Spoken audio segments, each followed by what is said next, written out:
नमस्कार, मैं निशा शर्मा न्यूज 21 की स्पेशल खबर में आप सभी का स्वागत करती हूँ। उत्तर प्रदेश की राजनीति लगातार गरमाई हुई है। शीतकालीन सत्र में भाजपा के ब्राह्मण विधायकों की बैठक हुई, जिसमें प्रदेश अध्यक्ष ने उन्हें नसीहत दे दी। राजनीतिक जानकारों का कहना है कि भाजपा में ब्राह्मण विधायकों का सम्मान प्राप्त नहीं हो रहा। जी हाँ, वहीं समाजवादी पार्टी ने तो नए साल पर बाटी चोखा भोज आयोजित किया, जिसे पंचायत चुनाव और पीडीए जैसे मुद्दों से जोड़कर देखा गया। मिर्जापुर की मझवा विधानसभा से पूर्व समाजवादी प्रत्याशी रोहित शुक्ला उर्फ लल्लू ने कहा कि भाजपा में ब्राह्मण विधायकों का सम्मान नहीं है और समाजवादी पार्टी ग्रामीण मुद्दों और जनता के बीच सक्रिय रहेगी। वहीं विशेषज्ञ मानते हैं कि ये घटनाक्रम आगामी पंचायत और विधानसभा चुनावों में अपनी एक बड़ी भूमिका भी निभा सकते हैं। देखिए, हमारे संवाददाता एहसन यादव की रिपोर्ट आपको दिखा रहे हैं। इस समय बता दें, जनपद मिर्जापुर में हम मौजूद हैं और आपको बताएं कि उत्तर प्रदेश में सियासत के गलियारों में जिस तरीके से सरगर्मी बढ़ती चली जा रही है, वो रुकने का नाम नहीं ले रही है। शीतकालीन सत्र समाप्त हो गया। बीजेपी के ब्राह्मण विधायकों की बैठक का जो मुद्दा था, वो भी धीरे धीरे कम होने का नाम भी नहीं ले रहा है और तब से दूसरा मुद्दा उठता जा रहा है। अब हम देखते हैं कि जिस तरीके से सियासत में 2026 में हम प्रवेश कर गए हैं और 2027 के रण की तैयारी सभी पार्टियां दमखम से कर रही हैं। लेकिन आज हम बताएं कि सियासत जिस तरीके से जाति पर रंग गई है और उस जाति को लेकर चाहे हम सरकार की बात करें, विपक्ष की बात करें, सभी अपने अपने वोटरों को, प्रत्याशियों को साधने की भरपूर कोशिश कर रहे हैं। इस समय हमारे साथ मौजूद हैं मिर्जापुर के मधवा विधानसभा के 2 बार के समाजवादी पार्टी के प्रत्याशी रह चुके हैं और उनकी जीत का अंतर बहुत ही कम रहा। अगर मानते हैं कि अगर इस बार यदि कोई प्रत्याशी कुछ वोटों से हारा हुआ है और उस पार कुछ वोटों से जीता हुआ है, तो दोनों को अगर माना जाए तो सिर्फ यही कहा जाता है कि on the post and of the post. जी, हमारे साथ मौजूद है समाजवादी पार्टी के पूर्व प्रत्याशी रोहित शुक्ला उर्फ लल्लू। आइए हम इनसे बात करते हैं कि कुछ मुद्दे जो चल रहे हैं सियासत में, उनको लेकर इनके क्या राय है, क्या विचारधारा है और जाति समीकरण के आधार पर किस तरीके से सोचते हैं। जी, बहुत बहुत स्वागत है आपका चैनल में। बहुत धन्यवाद, बहुत बहुत धन्यवाद आपके इस न्यूज चैनल को और आपके दर्शकों के माध्यम से नए साल की ढेर सारी शुभकामनाएं और बधाई देता है। जी रोहित जी, आप भी एक ब्राह्मण समुदाय से आते हैं, ब्राह्मण चेहरा है आपके विधानसभा में हमने देखा है, ग्राउंड कवरेज किया है, जनता में आपकी काफी पकड़ है, लोगों के अंदर जो आपके प्रति सम्मान है वो देखा गया है। पिछले विधानसभा चुनाव में कहीं ना कहीं जो जाति समीकरण के कारण आपको डिफीट खाना पड़ा है। इस समय जो आप देख रहे हैं कि चर्चा का विषय बना है कि ब्राह्मण समुदाय की बैठक हो गई और बीजेपी के खेमे में खलबली मच गई है। आखिर ब्राह्मण समुदाय से क्या लगता है आपको, बीजेपी को एलर्जी है कि ब्राह्मणों के जो विधायक थे उनकी बात नहीं सुनी जा रही? चलिए, पहले तो आपको बहुत धन्यवाद, आपने बता दिया। जग जाहिर है कि उत्तर प्रदेश के सूबे के जो अजय सिंह बिष्ट जी हैं, मुख्यमंत्री जी हैं, वो ब्राह्मण विरोधी है। ये हाथा बनाम मठ की लड़ाई शुरू से चलती आई है और उसको नया रूप देते हुए योगी आदित्यनाथ जी ने ऐसा चाल, चरित्र और चेहरा दिखाया है पूरे उत्तर प्रदेश के लोगों को कि सबको पता है कि योगी ब्राह्मण विरोधी है। लेकिन अब तो बीजेपी भी ब्राह्मण विरोधी हो गई है। अभी आपने कहा और हम भी कह रहे हैं, क्योंकि इनके जो प्रदेश अध्यक्ष हैं, अभी नवनिर्वाचित प्रदेश अध्यक्ष हैं, जो कि उत्तर प्रदेश की राजनीति से दिल्ली की सत्ता में बैठे हैं, सांसद हैं और उनको प्रदेश अध्यक्ष बनाया गया है। उन्होंने दिखा दिया कि ब्राह्मणों, तुम लोग अगर एक होगे, अगर तुम बैठक करोगे, तुम अगर दुखड़ा रहोगे तो हम आपको नोटिस दे रहे हैं, अगली बार तो निकाल देंगे। तो बीजेपी का चाल, चरित्र और चेहरा सामने आ गया। अभी तक तो योगी आदित्यनाथ ब्राह्मण विरोधी थे, अब बीजेपी ब्राह्मण विरोधी है। जैसा कि आपने कहा कि बीजेपी ब्राह्मण विरोधी है, आज ब्राह्मणों की वजह से ही बीजेपी तो आई है वापस। तो इसको किस तरीके से आप देखते हैं कि बीजेपी में ब्राह्मण विरोधी की बात जो विचारधारा है? देखिए, आपको विचार करना चाहिए कि अभी सभी जाति के विधायकों ने बैठक की। अभी कुटुंब बैठक हुई थी जून में माह में, मुझे याद है, ठाकुर समाज की बैठक हुई थी, अगस्त में हुई थी। उसमें उन्होंने दिखाया कि कुटुंब बैठक हुई, योगी का वर्चस्व दिखा, सब ठाकुर एक हो गए। अगर उत्तर प्रदेश में ब्राह्मण विधायक जो भारतीय जनता पार्टी के विधायक है, क्या वो बैठ के आपस में दुखड़ा नहीं कर सकते कि मेरा थानेदार नहीं सुन रहा है, मेरा योगी नहीं सुन रहा है, मेरा डीएम नहीं सुन रहा है? वही बैठक उन्होंने किया और उनको दिखाया गया, उनकी औकात दिखाई बीजेपी ने कि देख भाई, हम लोग भी ब्राह्मणों का वोट तो लेते हैं, लेकिन अगर आप एकजुट होने की कोशिश करेंगे तो आपको पार्टी से बाहर निकाल दिया जाएगा।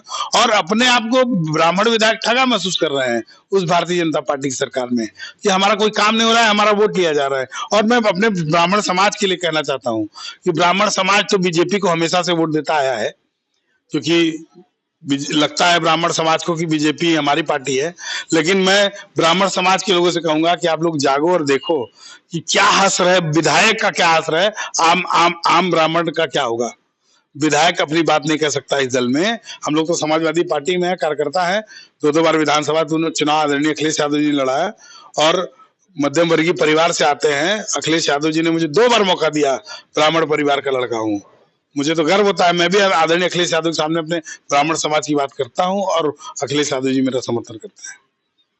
उधर भोज हुई ब्राह्मण समुदाय की, और नए साल में आपने देखा कि जिस तरीके से लखनऊ में सपा कार्यालय में बाटी चोखा का कार्यक्रम रखा गया, सहभोज रखा गया। क्या ये बाटी चोखा का कार्यक्रम सियासत के लिए है या फिर आपस में एक जो समरसता की भावना के लिए है? बाटी चोखा तो एक नित्य, एक आपस में बैठ के खाना पीना, मनोरंजन करना।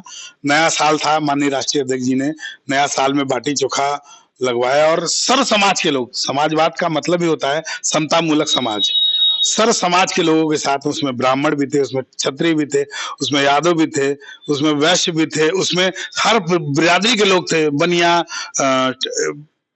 पाल, मौर्य, माझी, मल्लाह, झील, ऐसे तमाम जाति प्रजापति लोग थे जिन्होंने बाटी चोखा खाया और लुत्फ उठाया। आदरणीय राष्ट्रीय अध्यक्ष जी ने सबको एक नया संदेश दिया कि ब्राह्मण विधायक अगर अभी तो बैठ के खा रहे हैं, अगर सरकार के खिलाफ खड़े हो गए तो क्या मैसेज जाएगा और भाजपा को खटिया खड़ी हो जाएगी।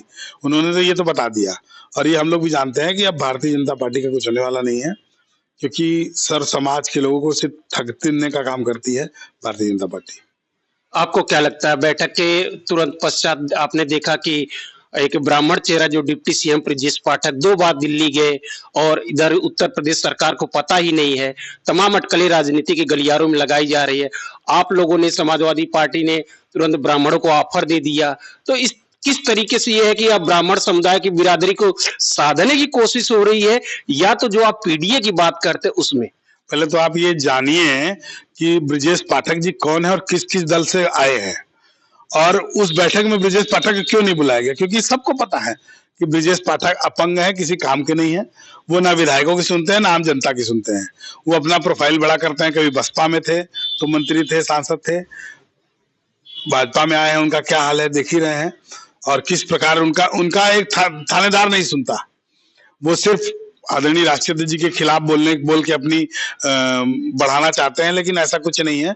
ब्रजेश पाठक जी ना विधायकों का इनका कोई सुन रहा है, ना विधायक इनकी सुन रहे हैं, ना जनता इनकी सुन रही है, ना अधिकारी सुन रहे हैं। तो इसलिए ब्रजेश पाठक जी को दिल्ली बुलाया गया कि भाई आपने ठेका लिया था ब्राह्मणों का और आपने ऐसा, आपके रथ में कैसे मीटिंग हो गई। तो भाई दर्द है वो तो छल के जाएगा, वो तो जाएंगे ही अपनी बात बताने। क्या है 2027 के पहले अभी पंचायत चुनाव होने वाला 2026 में, किस तरीके की तैयारी है? क्या लग रहा है कि जैसे आप देखते हैं कि आम जो पंचायत चुनाव तो हो जाते, लेकिन जो ब्लॉक प्रमुख होते, जिला पंचायत अध्यक्ष होते, इन सब के बारे में किस तरह की रणनीति चल रही है? देखिए अभी एसआईआर चल रहा है और माननीय राष्ट्रीय अध्यक्ष जी ने हम लोग को निर्देश दिया है, अपने समाजवादी पार्टी की एक एक अंतिम पंक्ति के कार्यकर्ता को निर्देश दिया है कि आप लोग समाजवादी प्रहरी बन के अपना वोट बचाइए, अपने गांव का वोट बचाइए और क्षेत्र का वोट बचाइए। और जो जिला पंचायत और प्रधानी और प्रमुखी का चुनाव आने जा रहा है, वहाँ पीडीए के लोग सबसे ज्यादा जीतेंगे। पीडीए में कई प्रकार के लोग आते हैं, पीड़ित, दुखित, अपमानित, शोषित, वंचित लोग आते हैं। और इस बार जो चुनाव होने जा रहा है 26 जिला पंचायत का, जनता त्राहिमाम कर रही भारतीय जनता पार्टी से। लेकिन आप तो पीडीए में नहीं आते। बिल्कुल आते हैं पीडीए। कैसे? पीडीए से पंडित, पीडीए से ब्राह्मण और पीडीए से ऊंची जाति के अगड़े भी आते हैं, पीडीए में आते हैं। पीडीए से अपमानित भी हैं, दुखित भी हैं, पीड़ित भी है भारतीय जनता पार्टी से। तो हम भी पीडीए में आते हैं। हम कौन कहता है कि हम पीडीए में नहीं आते हैं? आप भी हमारे साथ पीडीए में आते हैं, आपके साथ भी शोषण होता है इस सरकार में। भारतीय जनता पार्टी की सरकार में पत्रकारों का भी शोषण होता है, उसमें आपको भी आवाज उठानी चाहिए, आप भी पीडीए में आते हैं। तो आप कैसे कह सकते हैं हम पीडीएम नहीं है? हमारे नेता हमसे कहते हैं कि आप पीडीएम है। मैं आपके माध्यम से, लाइव के माध्यम, न्यूज के माध्यम से खुले रूप से कहना चाहता हूँ, आदरणीय राष्ट्रीय अध्यक्ष जी ने मुझसे कहा है, समाज में हमारे कई वर्ग हमारे लोगों से कहा है कि आप पीडीएम आते हैं। आप कैसे कह सकते हैं पीडीएम? उन्होंने अच्छे अगड़ों की बात की, यानी आप लोग अच्छे हैं। बिल्कुल, हम कम से कम ऐसे तो नहीं कि पीडीए के लोग अगर दुखित, अपमानित और पीड़ित लोग जाते हैं मंदिर में और जाते हैं तो उनको धुलाने का काम करते हैं। हम लोग ऐसे नहीं है, हम लोग तो उनका स्वागत करते हैं। चलते चलते एक अंतिम प्रश्न लेते हैं। एनडीए के सहयोगी हैं ओम प्रकाश राजभर, जिस तरीके से ये चल रहा था उस पर तो जिस समाजवादी पार्टी के शिवपाल यादव ने जब कहा कि ब्राह्मणों को जब आमंत्रित किया तो उन्होंने कहा कि क्यों नहीं सपा सुप्रीमो ऐसा करते हैं कि अपना जो सीएम ब्राह्मण चेहरा ले आते। अरे भाई, ये तो ओम प्रकाश राजभर जी को समझना चाहिए कि आज समाजवादी पार्टी उत्तर प्रदेश की सबसे बड़ी पद जो होता है नेता विपक्ष जो विधायकों से चुना जाता है, वो अगर किसी को बनाया तो आदरणीय मुलायम सिंह यादव जी के सबसे चहेते, आदरणीय नेताजी के, आदरणीय राष्ट्रीय अध्यक्ष जी के सबसे प्रिय, हम लोग के ब्राह्मणों के शिरोमणि, देखिए आपने खुद नाम ले लिया, आदरणीय माता प्रसाद पांडे जी। और मैं आपको एक बात और कहना चाहता हूँ, ब्राह्मणों के पक्ष में काम करना और बोलना में बहुत कलेजा चाहिए। आदरणीय अखिलेश यादव जी ने पूरे देश का सबसे बड़ा चरेश्वर में से पार्क बनाया, वो ब्राह्मणों के पक्ष में बनाया, ब्राह्मणों का नाम, इसके लिए कलेजा चाहिए। उन्होंने श्रवण यात्रा दिया, योगी जी ने तो बंद कर दिया श्रवण यात्रा, उसके लिए कलेजा चाहिए।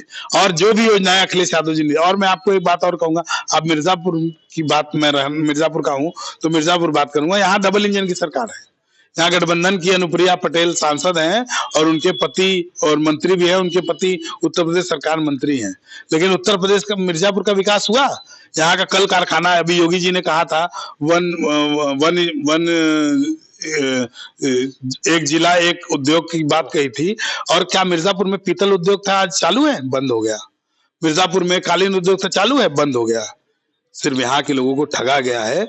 बंटी बबली हमारे जिले में बैठे हैं, एक केंद्र में सरकार में बैठे हैं, एक प्रदेश सरकार में, आप बता दीजिए। और रही बात जिस समाज से वो लोग आते हैं, उसी समाज के लोगों का शोषण करते हैं। हमारे बगल के रमाशंकर पटेल मंत्री हुआ करते थे, शायद उन्हीं के कारण आज मंत्री नहीं है। तो अगर ये भी कहें कि वो किसी जाति विशेष के लिए कर रहे हैं, तो वो भी नहीं कर रही हैं। तो मैं आपके न्यूज चैनल के माध्यम से कहना चाहूंगा, चूंकि मिर्जापुर का विकास नहीं हुआ अभी तक, और 2027 में जब आदरणीय अखिलेश यादव जी सत्ताधीश बनेंगे तो निश्चय ही उत्तर प्रदेश का और मिर्जापुर का विकास होगा। शुक्रिया हमसे बात करने के लिए। तो इस तरीके से आपने देखा कि हमारे साथ मौजूद थे मिर्जापुर मझुआ विधानसभा के पूर्व प्रत्याशी रोहित शुक्ला जी, किस तरीके से बताया कि समाजवादी पार्टी में ब्राह्मणों का जो हित है, ब्राह्मण को जो अच्छाई है, वो तो समाजवादी पार्टी बहुत बखूबी तरीके से निभाती है। अब पंचायत चुनाव के साथ साथ आने वाले 2027 चुनाव में 2026 में जो रण की तैयारी हो रही है, 2027 ये बताएगा कि पीडीए के साथ साथ हर वर्ग, हर समाज के लोग का रुझान किस तरफ होता है।